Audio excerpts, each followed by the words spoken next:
بسم اللہ الرحمن الرحیم۔ السلام علیکم ناظرین، نیوز لاؤنج میں خوش آمدید اور صبح بخیر۔ میں ہوں احتشام الرحمان۔ پروگرام کا آغاز کرتے ہیں کتاب ہدایت سے۔ اللہ کے نام سے جو بے انتہا مہربان رحم فرمانے والا ہے۔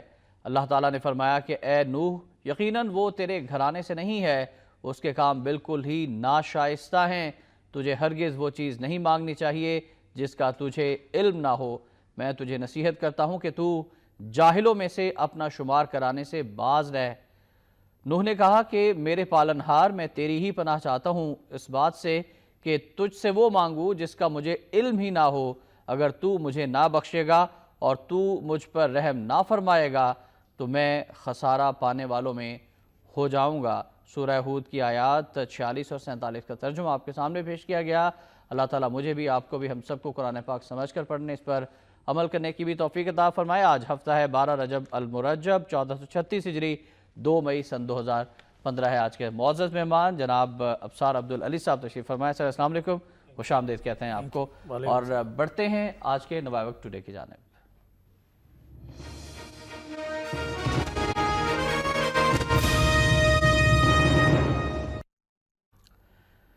ناظرین، آج کے نوائے وقت کی لیڈ اسٹوری ہے فوجی ترجمان کے بیان کے حوالے سے کہ الطاف حسین کا بیان بیہودہ، ناقابل برداشت ہے، قانونی چارہ جوئی کریں گے۔ عوام کو ریاست کے خلاف بھڑکانے کے لیے میڈیا کا استعمال کیا گیا۔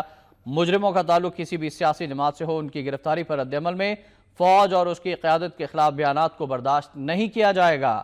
قانون نافذ کرنے والے ادارے اپنی ذمہ داریاں نبھاتے رہیں گے۔ الطاف حسین کی ٹی وی پر تقریر غیر ضروری اور قابل نفرت تھی۔ عاصم سلیم باجوہ کا ٹویٹ، متحدہ کے قائد دشمن کی زبان استعمال نہ کریں، وزیر دفاع یہ مجرموں کی پشت پناہی کے مترادف ہے، وزیر اطلاعات و نشریات پرویز رشید۔ پھر الطاف حسین کا بیان ہے ایک اور کہ راہ سے مدد کی بات تنزیہ کہی، قومی سلامتی کے اداروں کی دل آزاری پر معافی چاہتا ہوں۔ جملے کا مقصد راہ سے مدد مانگنا نہیں تھا، پاک فوج کا کل بھی احترام کرتا تھا، آج بھی کرتا ہوں، پاکستان ہمارا وطن ہے اور رہے گا۔ بیان الطاف نے عسکری قیادت پر تنقید نہیں کی۔ کراچی میں وال چوکنگ کے ذریعے شر انگیز افواہیں پھیلائی جا رہی ہیں، رابطہ کمیٹی کا بیان۔ اس پر بات کریں گے ابصار عبدالعزیز صاحب سے۔ ابصار صاحب، راؤ انوار نے 2 دہشت گرد پکڑے، دونوں نے اعتراف کیا ٹی وی پر آ کر کہ ان کا تعلق متحدہ قومی موومنٹ سے ہے۔ راؤ انہیں تربیت فراہم کرتی رہی ہے۔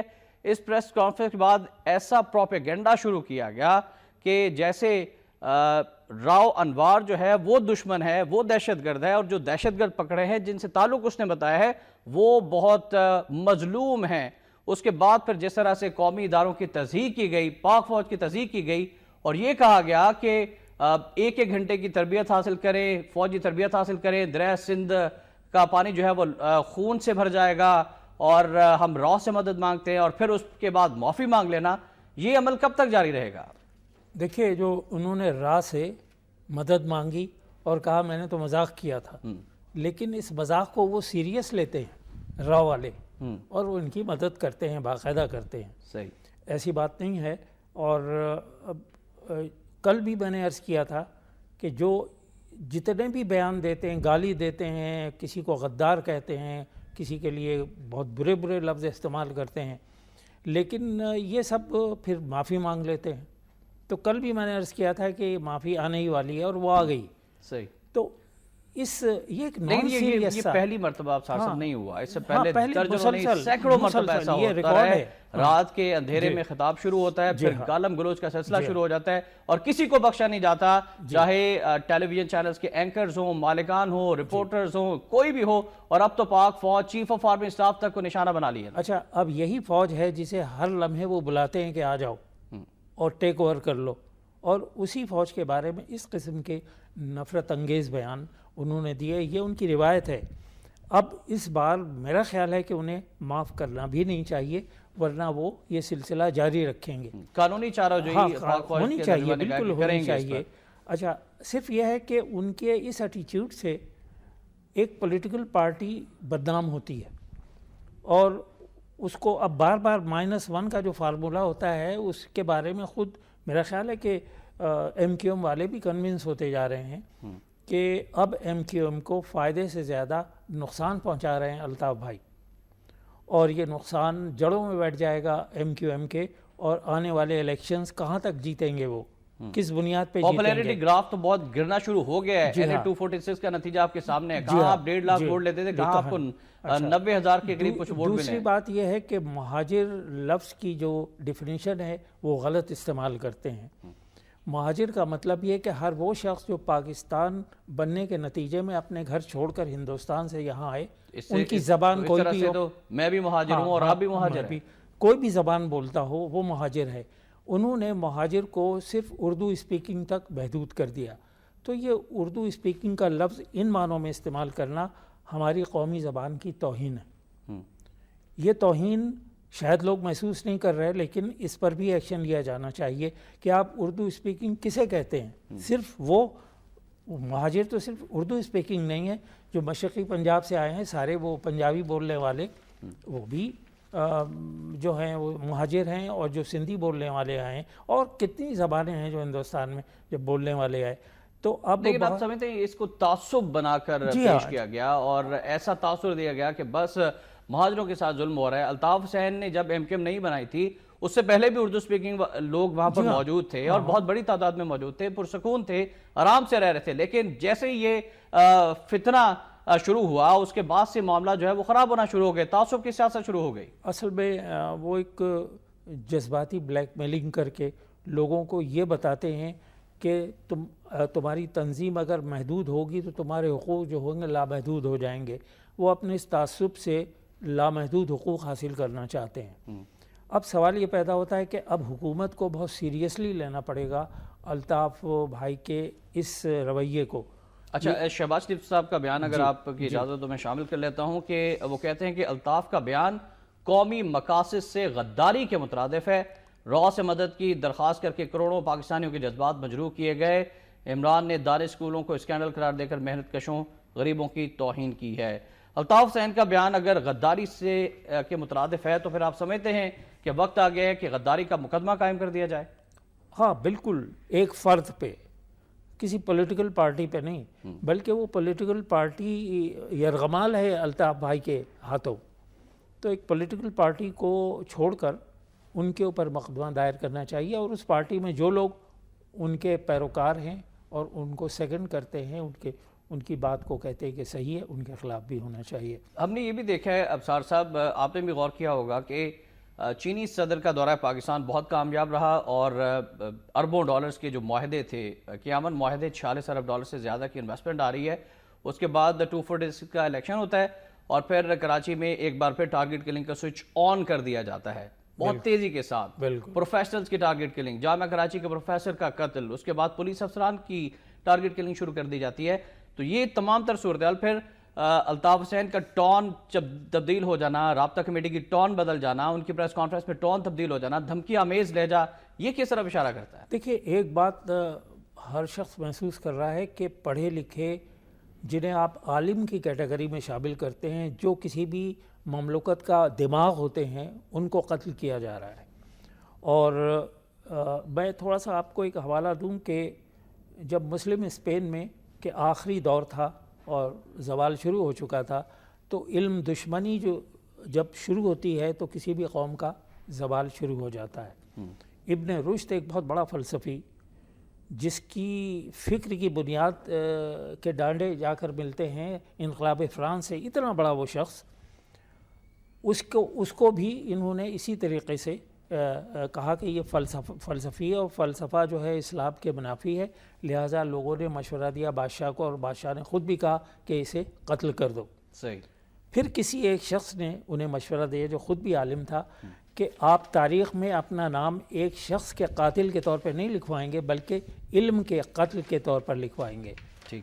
تو یہ سلسلہ آپ کراچی میں ہے، پروفیسرز ہیں اور بڑے اچھے اچھے پڑھے لکھے لوگ ہیں، موٹیویٹڈ لوگ ہیں، جو معاشرے کی خدمت کر رہے ہیں، معاشرے کو فکری رہنمائی فراہم کر رہے ہیں، ان کو قتل کرنا یہ ناقابل معافی ہے۔ آپ سمجھتے ہیں کہ را جو ہے وہ عملی طور پر کراچی میں اتر چکی ہے، اور نہ صرف ان کے جاسوس جہاں پر موجود ہیں، مقامی لوگوں کو بھی اعلی کار کے طور پر استعمال کیا جا رہا ہے، اور اب تو یہ بھی اطلاعات ہیں کہ انڈین طالبان نام کی ایک تنظیم ہے، وہ بھی را کے کہنے پر یہاں پر آئی ہے، وہ پروفیشنلز کی ٹارگٹ کلنگ میں ملوث ہے، اور فرقہ وارانہ فسادات کروانے کے لیے بھی وہ اپنے مضمون مقاصد پر کام کر رہی ہے۔ جی ہاں، آپ نے بالکل صحیح کہا، راہ کے پنجے اور پکڑ اب کراچی میں بہت پکی ہو گئی ہے۔ اب راہ سے تو ایک کچے کا تصور، وہ بڑے پختہ ہیں پاکستان کے بارے میں کہ پاکستان کو جس طریقے سے ہم نقصان پہنچا سکتے ہیں۔ تو اس قسم کے بیانات الطاف بھائی کے، اور پھر ان کا ایک اور بھی آپ ماضی میں دیکھیں، جب یہ ہندوستان گئے تھے تو انہوں نے کہا تھا کہ اگر ہم لوگ واپس آ جائیں تو کیا آپ ہمیں رکھ لیں گے یہاں؟ تو وہ تو تب سے ہی سمجھتے ہیں کہ یہ ہمارے دوست ہیں صحیح اور ہمارے لیے کام کر رہے ہیں۔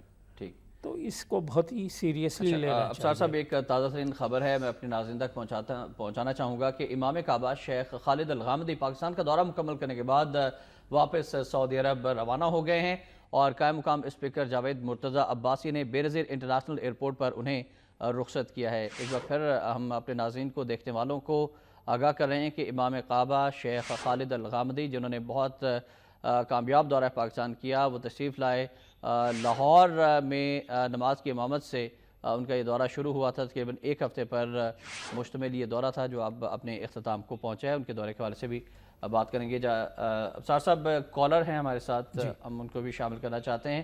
یعقوب صاحب ہیں میاں چنو سے، السلام علیکم جی۔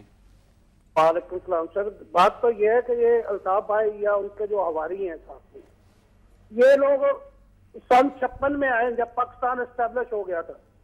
مجھے ان میں سے کوئی بھی آدمی بتا دے کہ اس کی پھپھی، دادی، دادا کسی کا بھی مرڈر ہوا یا انہوں نے نقصان کیا۔ یہ لوگ تو جب پاکستان بن گیا، یہ تو پاکستانی ہے ہی نہیں، انہوں نے تو جب دیکھا کہ پاکستان بن گیا، اسٹیبلش ہو گیا، اس وقت آئے ہیں سن 56 میں۔ یہ مہاجر تو یہ پنجاب میں ہے، ان سے بھی زیادہ جو محب وطن ہے، جو مہاجر کہنے والے کو بھی مہاجر کو ویسے ہی گالی سمجھتے ہیں ہم لوگ۔ ہم بھی مہاجر ہیں، ہمیں کوئی اب مہاجر کہتا ہے تو ہم لوگ گالی سمجھتے ہیں۔ باقی ہماری حکومتیں کیا کر رہی ہیں، کیا نہیں کر رہی، کوئی سمجھ میں نہیں آ رہا کہ یہ لوگوں کو اتنی چھوٹ کیوں دے رہے ہیں، کہ یہ ضروری نہیں ہے کہ یہ خانہ جنگی کی طرف ملک کو لے جا رہے ہیں۔ کیا ہم کراچی جو ہے الطاف ثانی یا اس کے حواریوں کو دے دیں گے، چھوڑ دیں گے؟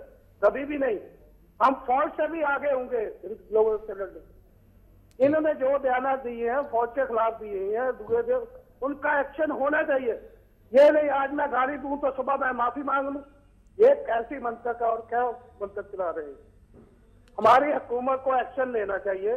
اگر میاں نواز شریف صاحب یا ان کے ہماری پارٹی حکومت نہیں چلا سکتے، ان معاملات کو نہیں دیکھ سکتے، تو انہیں گھر جانا چاہیے۔ ان کا تو مقصد ہی نہیں رہ جاتا کہ حکومت کرنے کا۔ ٹھیک ہے، تو کیا وہ اس لیے بیٹھے کہ ہم لوگ دوسرا بنگلہ دیش بنانے کے لیے یہ؟ اللہ نہ کرے کہ وہ وقت آئے۔ بہت شکریہ، آپ نے اپنے جذبات کا اظہار کیا۔ تنویر صاحب بھی ہمارے ساتھ، السلام علیکم جی تنویر صاحب۔ وعلیکم السلام۔ احتشام بھیا، پہلے تو میں مبارک دیتا ہوں یعقوب صاحب کو، جنہوں نے یہ کال کی بالکل عوام کا صحیح موقف انہوں نے پیش کیا۔ اجمل پہاڑی ٹریننگ لی انڈیا سے، یہ لمبا شمبا یہ تو انڈیا سے۔ اب حکومت کو اور کون سے ثبوت چاہیے بھائی؟ یا تو ہم کو دکھائیں نا، چاہے دہانا تو ان پر ہاتھ بھی ڈال لیں، یہ سمجھ سے بالا تار ہے۔ ہم یہ بات واضح کر دینا چاہتے ہیں، پوری پاکستانی قوم کے ساتھ ہے، قوم فوج کے ساتھ ہے، فوج محب وطن ہے۔ فوج ان کو کب تک دے گا؟ حکومت میں حیران ہوں، کہاں وزیر اعظم، کہاں چودھری نثار صاحب؟ وہ ان کو پکڑتے کیوں نہیں؟ یہ سرے عام کہہ رہے ہیں کہ ٹریننگ حاصل کریں اور اسلحہ اٹھا لیں۔ ان کو پکڑ کے ادھر لے کے آئے، ان کی قیادت کو سلاخوں کے پیچھے ڈالے۔ جو نکلتا بلدیہ ٹاؤن کا 250 بندہ انہوں نے جلا دیا۔ جو نمبر پکڑا جائے فیصل پور کا، سورت مرزا ان کا، پھر بھی یہ روز آ کر کہتے ہیں جی نہیں ہمارا ان کے ساتھ تعلق نہیں۔ کہاں حکومت سوئی ہوئی ہے اور وہاں کے جذبات سے کب تک یہ کھیلیں گے؟ لہذا فوج ان کی سخت انویسٹیگیشن کرے اور ان کی اعلیٰ قیادت کو سخت سے سخت ان کے خلاف آپریشن کرے۔ مجھے بتائیں آپ کے مہمان کے وہ کیا کہتے ہیں اس معاملے میں؟ جی بہت شکریہ آپ کا تنویر صاحب، آپ نے کال کیا، اپنے جذبات کا اظہار کیا۔ پہلے جو ہمارے کالر تھے انہوں نے یہ پوائنٹ ریز کیا ہے کہ خدا نہ خواستہ کراچی کو کہیں بنگلہ دیش بنانے کی سازش تو نہیں ہو رہی، اور ایک نئی مکتی بانی کراچی میں تو نہیں موجود؟ نہیں، ایسا تو نہیں ہے، چونکہ کراچی میں وہاں مقامی پیپل پارٹی بھی موجود ہے، دوسری اور پارٹیز بھی۔ انٹیریئر سندھ میں ایک بہت مضبوط محاذ ہے ان کے خلاف۔ ایسا تو نہیں ہوگا، کراچی سلامت رہے گا اور کراچی اسی طرح انٹیگریٹ رہے گا پاکستان کے ساتھ انشاءاللہ۔